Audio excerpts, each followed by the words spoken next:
Hey everyone, sorry a couple minutes behind. Facebook Live, for whatever reason, won't let me tag people beforehand. So I'm going to invite a few people here real quick, hopefully. And then we will get moving on.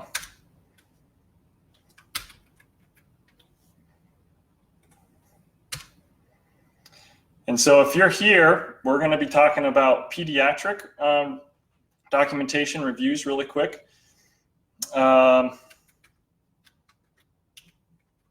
There certainly will be some carryover.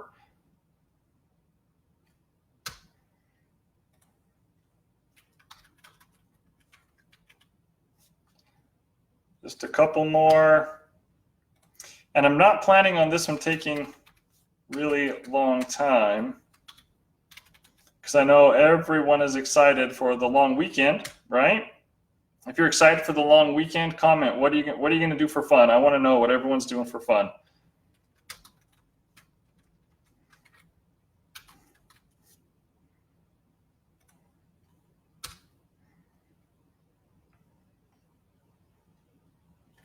Hi, Lisa. Just trying to get everyone invited here real quick,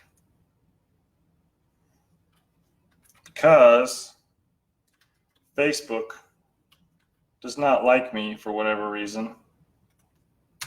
All right, I think that's most of them.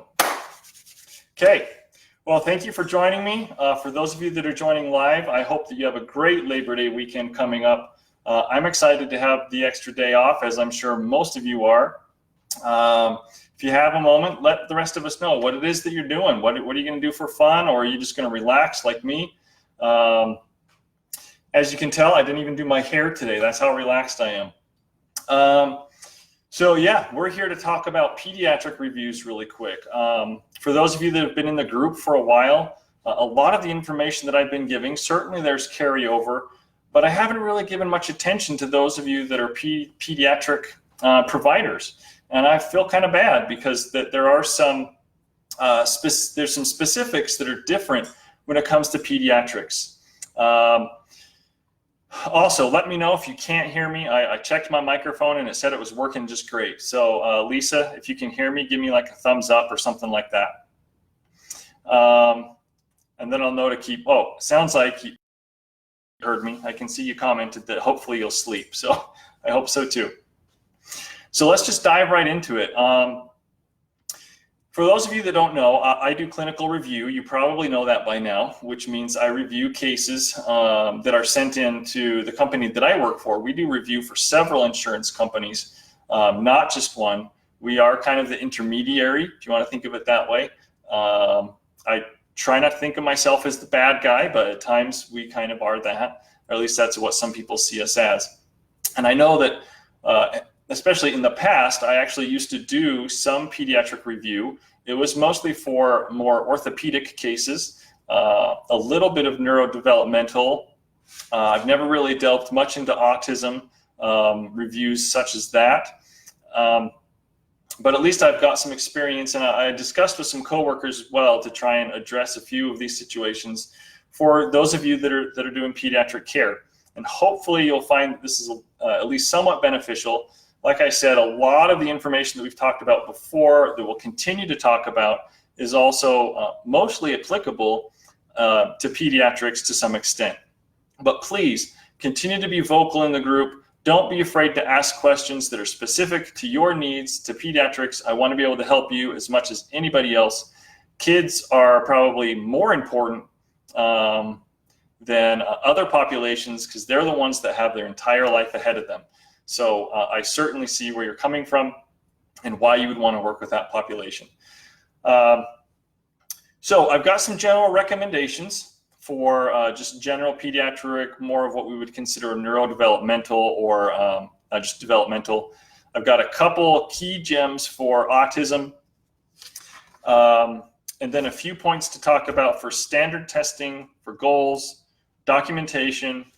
And then I do have 2 questions that were posted in one of the previous, in my previous post. I'll try to address those really quick. And then if there are any other questions that you all want to type in there, or if you're watching this later, certainly type those. We'll try to address those maybe in a future video, or I'll just reach out to you personally. How's that sound? All right. And if you want to do me a huge favor, if you do watch this on the rerun, if you could just post something, hashtag rerun, so I know that there are people that are watching this afterwards too. It just helps me know that I'm, kind of reaching some people and helping them out. All right, so general recommendations when it comes to pediatric, let's call this authorizations. You're trying to get more care authorized, okay? One of the first things, when I talked to my coworkers also, one of the first things they generally do, especially when they talk to someone over the phone, is that they try to refer providers to the review guidelines that they have for that company or for that specific health plan. If you are not aware, there should be some set of guidelines that are used when we review your requests for care. The more you understand those, the better it's going to help you know what it is that we are looking for. Most companies, as far as I'm aware, like me, I work for Evocor, if you don't know that already, but there are probably some others out there. I haven't worked with those other companies, so I don't want to say 100%, but most of those guidelines should be accessible on the company's website. And those are things you probably should be familiarizing yourself with. There it probably will indicate what they're looking for to allow continuation of care, and also what they're looking for when they might start to be recommending holding care, discharging care, or whatever they may call it. And they may call it different things. But try and access those guidelines. I know specifically for the company I work for, we have them on our website under provider resources, okay? So that's one of the first ones. Episodes of care, and I assume most of you that are pediatric probably are familiar with episodic care. I think most people even in general care are aware of that also. Episodes of care, when we look at them, we want to see that they're having meaningful outcomes. And it's not just a continuation of previous goals, and you're not just trying to that's the best way to put it. That you're not having continued goals over really, really, really, really long periods of time. And we'll kind of talk about this a little bit later. But just that each one of those episodes, you want to kind of treat them as a packet of care where from start to finish, there is going to be meaningful progress during that episode, okay? Current best evidence suggests that the focus should be on promotion of functional outcomes through active approaches and adaptations rather than improving specific motor skills. So the goals and the ways that you document, you want those to be in relation to some kind of an outcome or a function as a whole, and not broken down into, say, just a way that they step, or just a certain position, or a certain amount of spasticity or something like that. A lot of what my coworkers talked about is making sure that you're focusing on family goals. More than likely, a parent is going to say, well, I want my kid to be able to do X, Y, and Z. They're not going to say, well, I want my kid to have this much range of motion. I want my kid to have this amount of strength. So just like I've talked about with orthopedic care or other care, there's kind of this bigger picture that we need to translate to when we're talking about function. And we still need to do that with kids. Make sure that you're involving parents and caregivers, which I'm sure most of you are, but I know a lot of the feedback that I got is that we don't really see that in the documentation that we are getting. And not that it's necessarily required that you send a whole ton of documentation every time, but there should probably be some goals established in regards to parents and caregivers, because they're the ones that are going to be continuing when you're not with that child. So make sure that there's some way you're addressing that as well. And then frequency of services are based on scores, at least in the way that we do reviews, and I think most of the other companies are similar.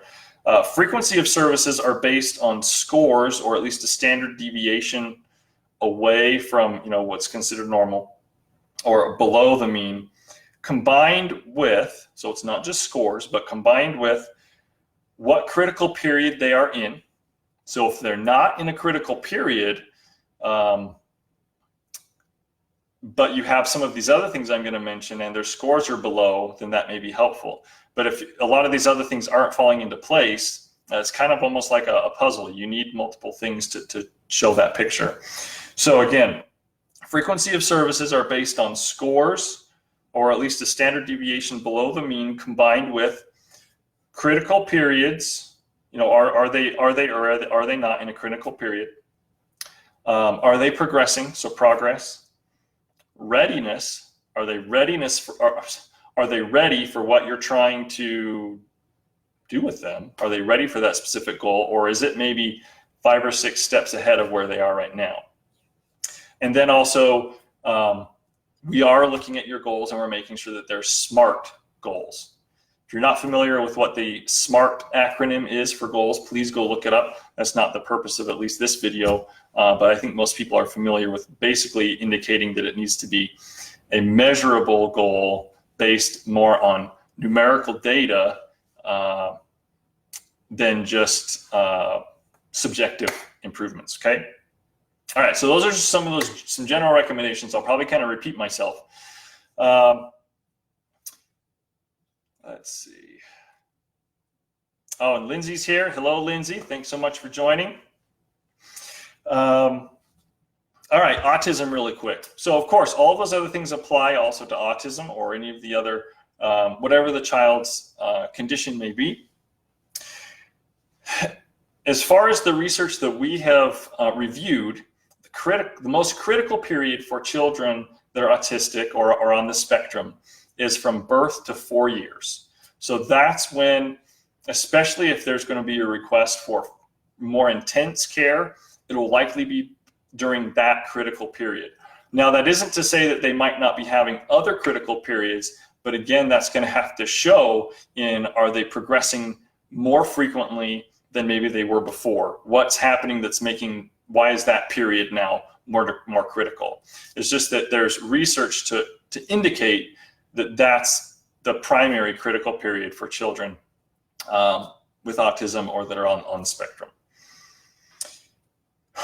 When we review for continued care with autism, again, we're going to be watching for rapid acquisition of skills. So the more often they acquire a skill, the more often they need your attention to progress them the next level. If they're not progressing as quickly, then that's something where we draw the caregiver in and they're working with them until it's time to progress again. And this is, I'm assuming this is stuff that probably you're all familiar with. So, and then one other thing, again, we'd be watching for, are there times that, okay, now this care needs to transition to periodic or episodic care? And more than likely, the thing that's going to show they need that transition is either in or out of it, is if they're acquiring new skills, or if that child is just becoming that they're not really acceptive of the care that you're giving. There's no progression being made. Their scores aren't changing. Those type of things is what they'd be watching for. Okay. All right. So just a little word about standardized testing. Now, again, please.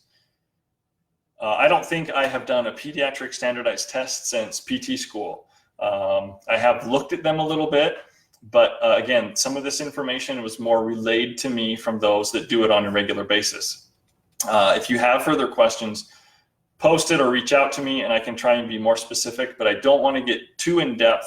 I'm assuming that you guys are the experts on these tests, but hopefully this will just help you kind of tweak things a little bit to be more advantageous to getting your authorizations. In general, especially with EviCore, we just want the scores. We don't really want the percentiles, and we don't want the age equivalents. You can certainly send those, but in general, we want the actual raw score, especially for the company I work for, because we have pediatric therapists that review it. So they know what that means. They can look up the standard deviations and all that other stuff, and they can go from there.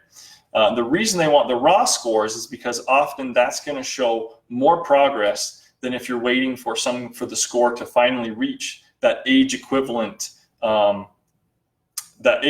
bracket, or to reach that certain percentile. And so you might be making it look like that patient is not progressing as much as they actually are if you're not giving the raw scores, okay? As far as standardized testing, what I was told is that the national standard is about once every 6 months. As far as we are concerned, we want it at least once a year. And this is where making sure that you understand what that specific utilization management, what their guidelines are. It should spell out, how old of scores they're willing to accept. Okay. And if testing was not done, so let's say it's been like 8 months and there's no new test, but you feel like that patient is progressing, maybe explain why you didn't do the test. So maybe that test just isn't applicable for the child any longer. It could just be that you feel like it's still too soon, and that patient has already had the test so many times that you're afraid that they know how to do the test, as opposed to it being really showing their true potential. Or, if you just forgot the test or something like that, indicate, maybe the child was having some attitude issues, or the parents were not there to help, or whatever it may be with that specific test. If you don't have updated scores, don't be afraid to give information as to why. Or maybe there's something else that you have that would also show progress, whether it's a daily activity, things that they've been doing with their parents, and so forth. Okay. Goals. So we already talked a little bit about SMART goals. Just a couple other things. Make sure those goals are measurable, and by this I mean numerically measurable. Okay. We can't measure in progress. We can't measure increased. We can't measure improved. So, and I remember this from doing some pediatric review, and this was one of the biggest things that when I asked my coworkers, they said is a lot of times there will be a goal that's established. It looks like a good goal, and then at the end, after the hyphen or the colon or whatever they do, it just says in progress or progressing. And that maybe it said that the last time too, and then the last time too. So, we've got it's been maybe 3 or 4 months, and it still says the goal is progressing, but we don't know how much. So make sure that there are goals that you can measure aside from just doing the testing every 6 months or a year. Hopefully there are goals that are, and I'm going to talk about this one in just a second. There are other goals you have established that fit within that time period that are, they're going to cover a shorter time period that you can measure either by a distance or a time, or, a certain number of blocks, or a number of, balls, or ability, time to dress, or whatever it may be. Okay, hopefully that makes sense. Focus on family-oriented goals that can be achieved in a shorter time period. So what I was just talking about. And another thing that apparently they see a lot is that there will be like a whole ton of goals, and these goals are going to stretch out over like 6 months to even a year. So it's not necessarily your job to tell the future that far in advance. So don't be afraid to, keep those goals a little bit more truncated. And maybe, I don't know, maybe you isn't even a problem that you have. This is just something that's seen very commonly, okay? So kind of prioritize those goals, the ones that are most important, and then as they progress, you can always change those goals as you change your plan of care. Okay. Lisa asks a question: does the new plan of care have to be established if I create a few new goals? Okay, I'm going to answer that one in just a second too. Because I just have one more thing about documentation in general. One of the primary things that, from my observations and from what they also, the comments I got back from my coworkers, stick to the facts. Okay. What I mean by this. Now, please don't. Again, I'm not pointing fingers. I'm not calling anybody out.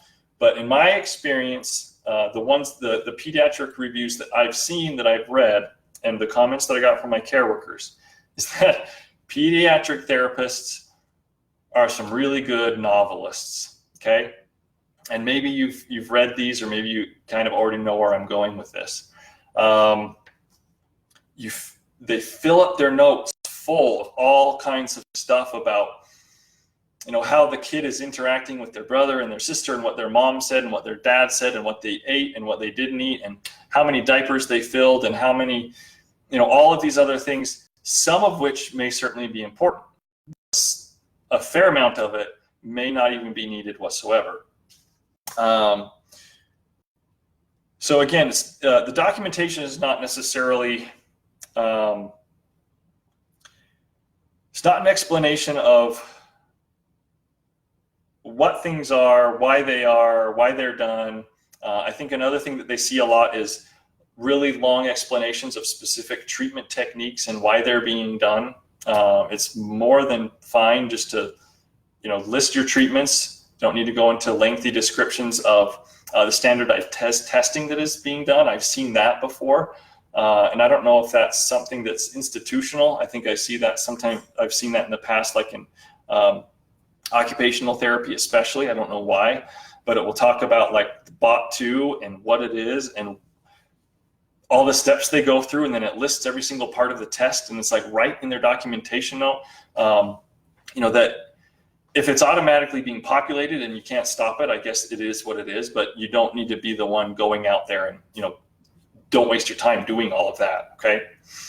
And then another part is the child or the baby or the kid can't do X, which affects their ability to do Y their whole life, which causes Z. Again, it's kind of like the future. You're trying to predict the future again. Don't use their situation now to try and predict a need for care way into the future. Kind of a hard concept to explain without having a really good example, and I wish I had a better one. But at least, again, just stick to the facts of that specific treatment day, and how those apply to the goals based on, again, try and get kind of down to the numbers, and then move forward from there. And again, if that concept, let me know, reach out or whatever, if that specific concept about not sticking to the facts isn't making sense. I'll try and come up with some examples in the future, and I can share those later on down the road. I know that's kind of, when they tried to explain it to me too, I was kind of like, I think I get it, but without having some examples, sometimes it's kind of hard. All right, gotta hurry up here. So Lisa, really quick, she asked a question there in the comments. Does a new plan of care have to be established if I create a few new goals? I don't believe so. Your plan of care should always be fluid. I'll have to double check for sure. They didn't say anything about the need to establish a new plan of care when you're transitioning goals or changing goals. From all of my training, anything I've ever learned, I've never been told that if a therapist is adding a couple new goals, that they need to go through the whole shebang and do a whole new plan of care. In general, a plan of care should be kind of a fluid thing.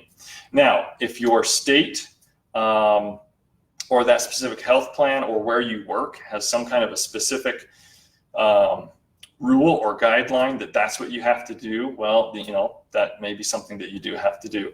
But I think it's kind of your prerogative to update goals as needed. And that's kind of what we're looking for, right? You shouldn't have to do, if you can see that that baby has now been able to stack a certain number, child has been able to now stack a certain number of blocks, you shouldn't have to also go through a whole reevaluation process and create a whole new plan of care because they achieved, you know, 1 or 2 goals. And then you could say that that goal has been met and add new goals from there. But that's something I can certainly double check on, but as far as I know, it's not needed. Someone correct me if I'm wrong. Tracy has a question. I don't predict, but how do we justify services when progress is so slow? It's a good question. So if the progress is that slow, couple of things. How often are you seeing them? And are mom, dad, caregiver, whoever, are they able to take care of them until they're starting to show some progress? So if progress is slow, more than likely we are going to be looking for reduced frequency of care, because the primary reason you are there is to give that skilled care of helping the caregiver and helping them with that family goal, whatever it may be for that child. And then if for some reason something changes, they get an injection, they get a new brace, wheelchair problems, and something changes, then you can come back in and reestablish and move forward from there. So again, kind of like Lisa's question, that plan of care needs to be kind of fluid. So if they were progressing quickly and you were seeing them 2 times a week and now all of a sudden, woo, the progress stops, that should also mean that you don't need to see them 2 times a week anymore. Okay, hopefully that's helpful.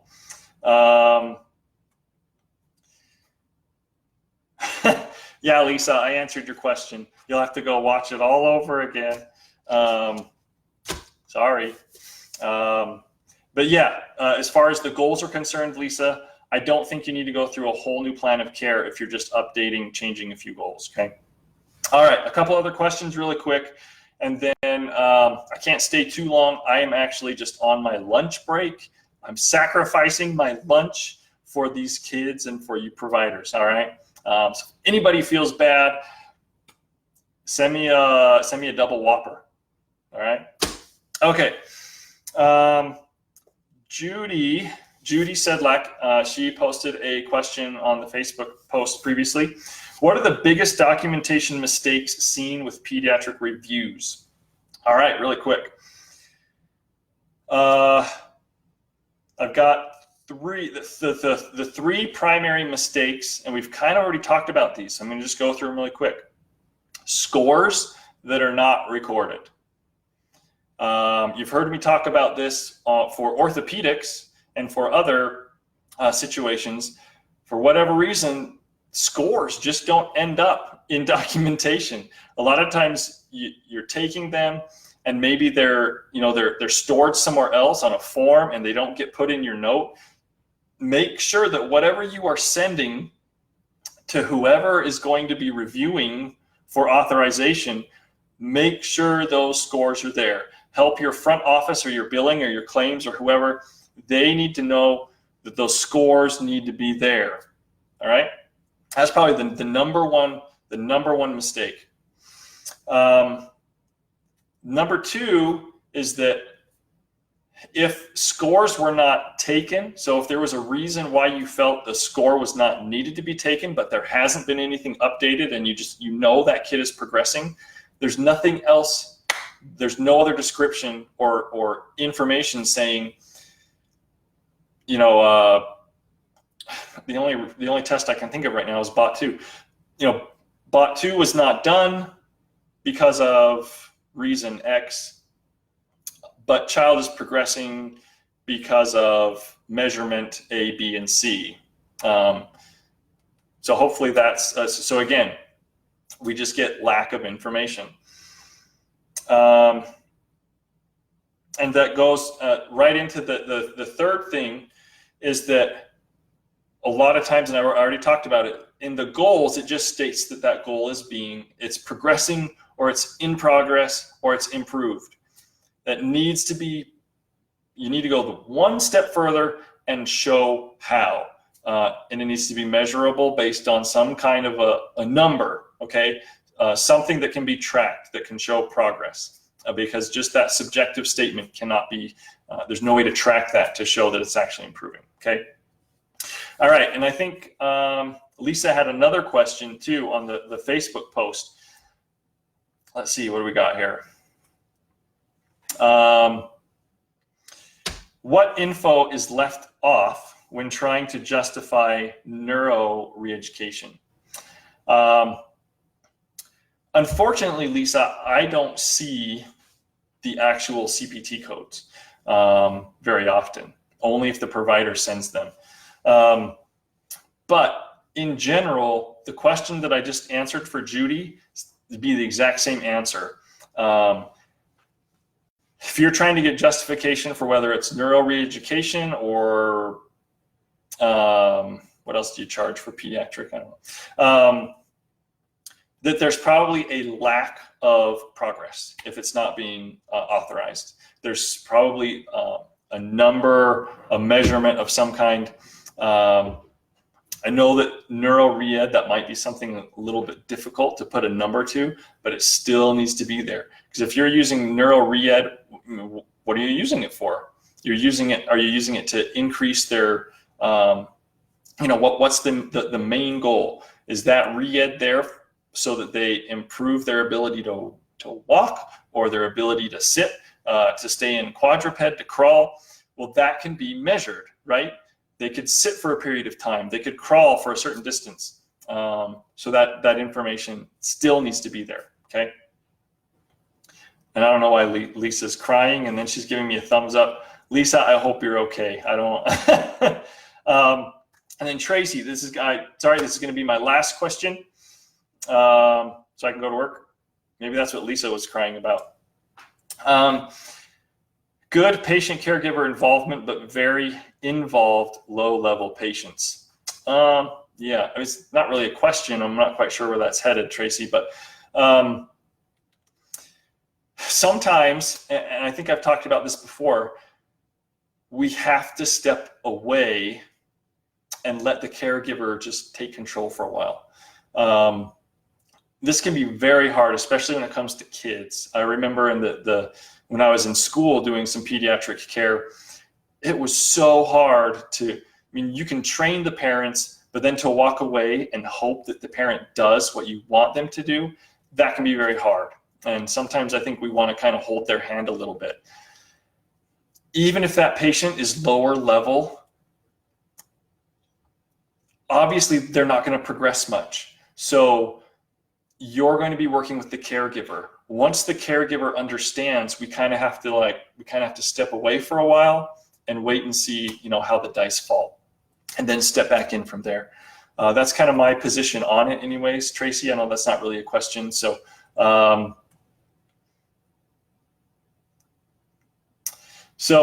hopefully this has been at least somewhat helpful for you pediatric providers out there. I certainly appreciate your time. I'm so sorry that I don't have a pediatric shirt.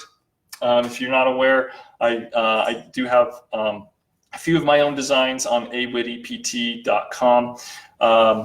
Not having been exposed to pediatrics, I haven't quite figured out how to do a funny but thought-provoking shirt for pediatrics. So I'm trying to work on that. If you have any ideas, let me know. Have a great Labor Day weekend. If you have other questions, keep posting them in the comments, or even just post in the group itself. You pediatric providers can be as vocal as you want, and if I can't answer it, I will try and get it answered by one of the pediatric therapists that I work with. We have both physical therapists and occupational therapists. They both helped with the information that I gave today. So again, I hope you found it extremely helpful, or at least a little bit helpful. Post in your comments. Let me know if the information, if you got maybe something out of it that will help you when you go back to work on Tuesday. Have a great Labor Day, everybody. Have a great weekend. And I appreciate each and every one of you so very much. See ya.